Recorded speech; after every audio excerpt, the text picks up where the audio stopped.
దేవుని ఆత్మ నిన్ను మందిరానికి తీసుకెళ్తుంది, దురాత్మ నిన్ను మందిరానికి రానివ్వదు. ఏ కారణమైన అవనివ్వండి. అందుకని విశ్వాసులు కూడా నీ ప్రాణం కంటే నువ్వు దేవుణ్ణి ఎక్కువగా ప్రేమించాలి.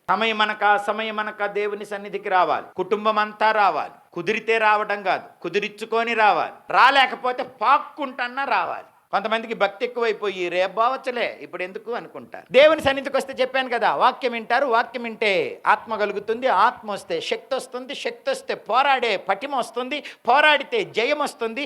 జయం వస్తే నీకున్నవన్నీ కాపాడుకుంటావు. మందిరానికి రాకపోతే వాక్యం వినవు. వాక్యం వినకపోతే ఆత్మను పొందవు. ఆత్మను పొందకపోతే శక్తి ఉండదు. శక్తి లేకపోతే పాపంతో పోరాడలేవు. అప్పుడు ఓడిపోతావు. కాబట్టి నువ్వు నీకున్నవన్నీ కోల్పోతావు. ఏది మంచిదో చెప్పండి. దేవుని ఆత్మ ఎప్పుడు మందిరానికి తెస్తుంది, దురాత్మ ఎప్పుడు నిన్ను మందిరానికి రానివ్వదు. కాబట్టి ఏ ఆత్మతో నడిపించబడుతున్నావో చూసుకోవాలి. ఏ దారిలో నడుస్తున్నావో చూసుకోవాలి. ఎక్కడ గడుపుతున్నావో నువ్వు చూడాలి.